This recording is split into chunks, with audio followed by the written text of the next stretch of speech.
All right, let's talk about multiple sclerosis for a second.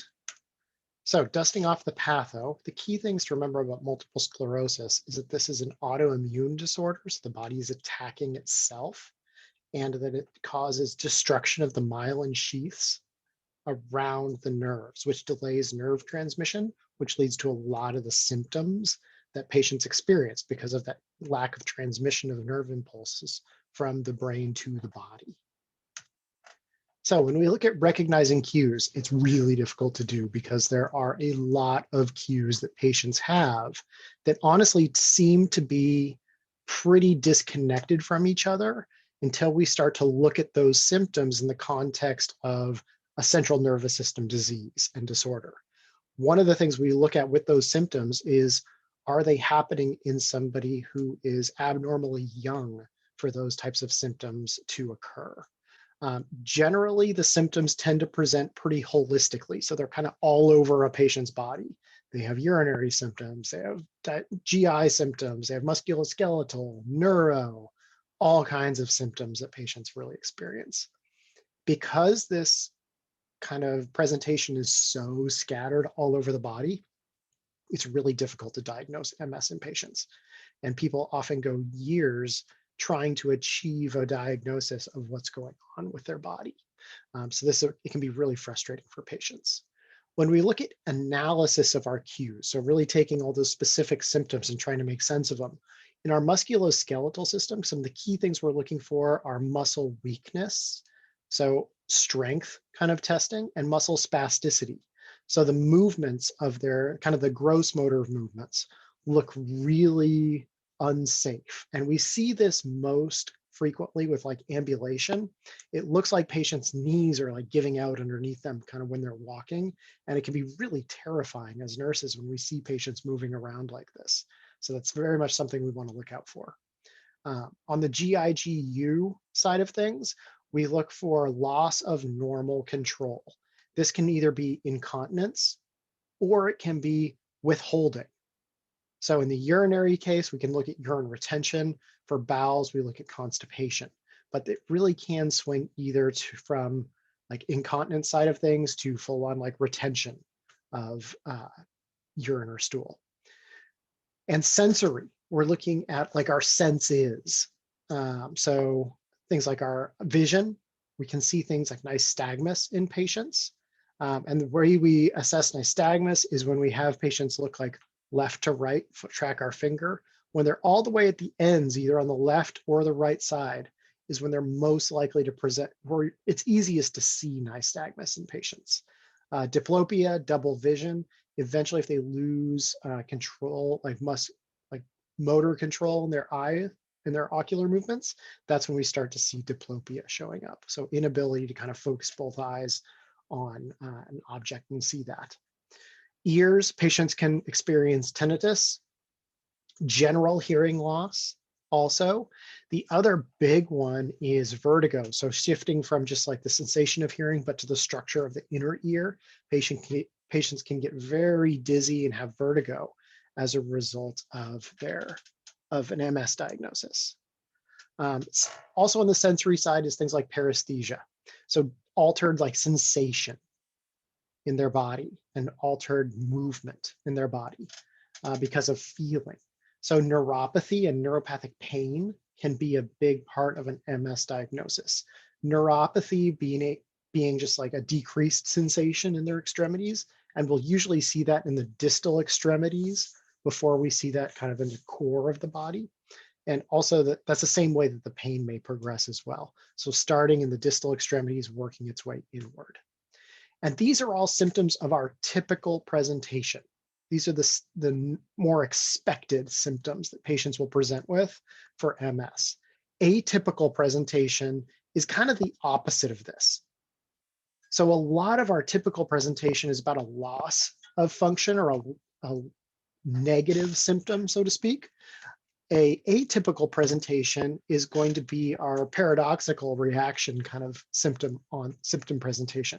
So patients can be hyperexcitable, almost seem manic. So they're kind of bouncing all over the place. So those are things that we want to look out for, is like those sudden bursts of energy. Could also make the diagnosis of MS even more difficult to recognize.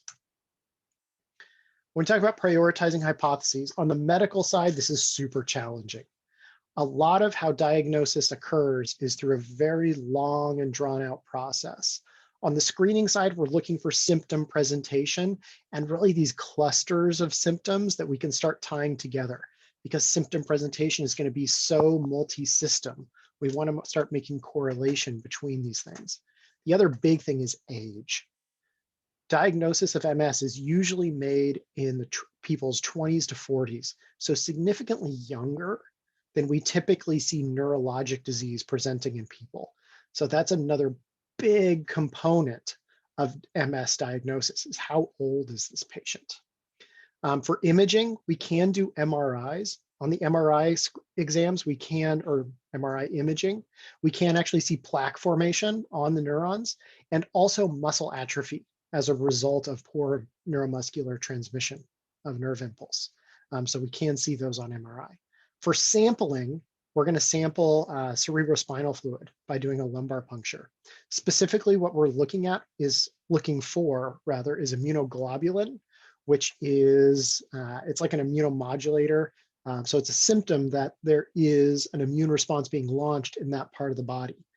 So when we look for immunoglobulin in spinal fluid, that means there's an inflammatory and an autoimmune process taking place where the central nervous system is in the spinal column. So that's what we're looking for with our sampling. The other thing to keep in mind when we're prioritizing hypotheses for people with diagnosis is what phase of illness they're in, whether this is the chronic phase or an exacerbation phase.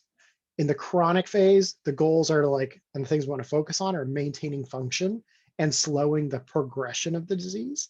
In the exacerbation phase, we want to minimize the amount of time that exacerbation is taking place and minimize the amount of inflammation through immune suppression, because all of that inflammation and immune suppression accelerates the demyelinization.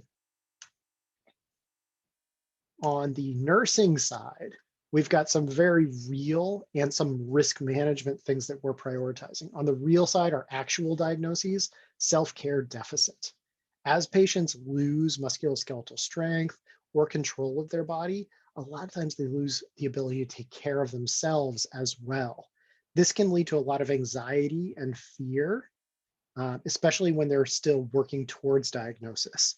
Once they get a diagnosis of MS, that can be both relieving in that they finally know what's wrong with them and can start learning about it, but it can also lead to some grieving or powerlessness.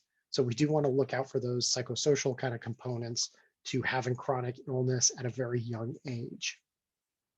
On the risk management side, because of the difficulty with musculoskeletal movements and loss of coordination and function, there's a big risk for falls and risk for injury.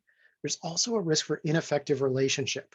Because of the age that this disease comes on, there's a big strain on relationships or families, because this isn't something that they were expecting at that age of life. People in their 20s and 40s don't expect to become disabled from chronic neurologic diseases.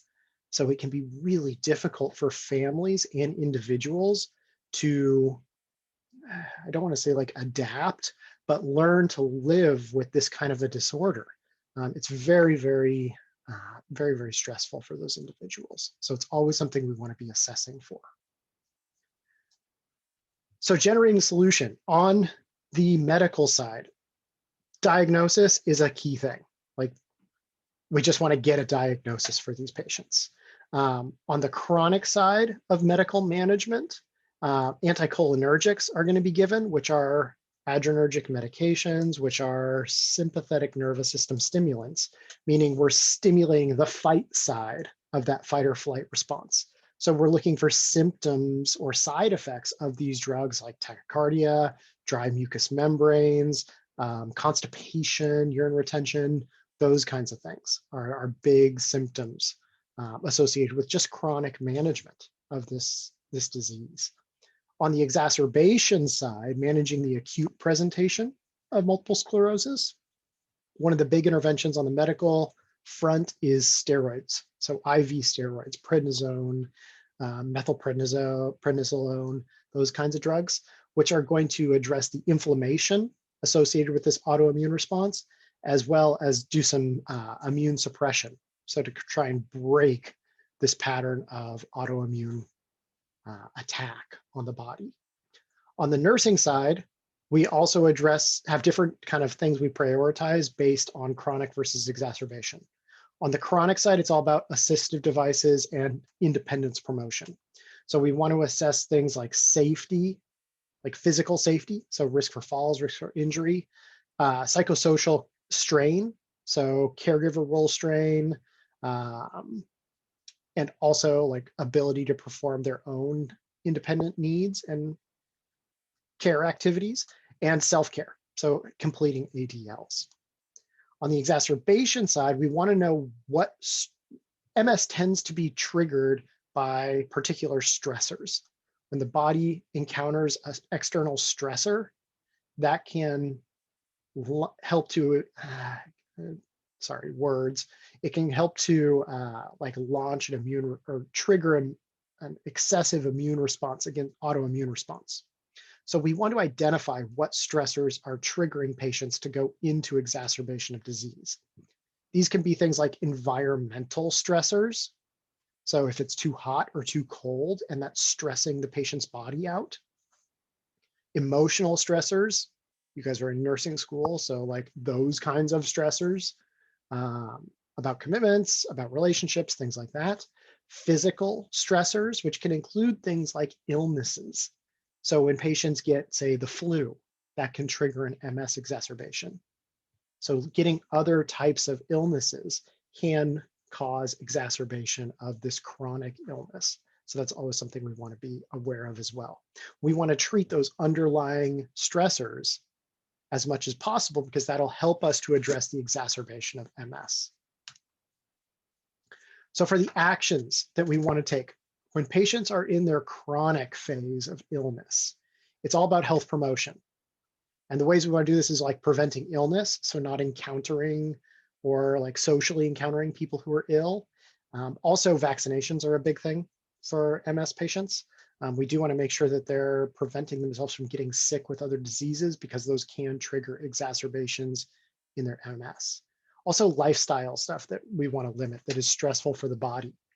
Which is basically all the fun stuff. So like smoking, drinking, those kinds of things. We want to help them to recognize that whether or not those are stressors for their physiology that can lead to an exacerbation. So limiting those is probably going to help them prevent exacerbation of MS.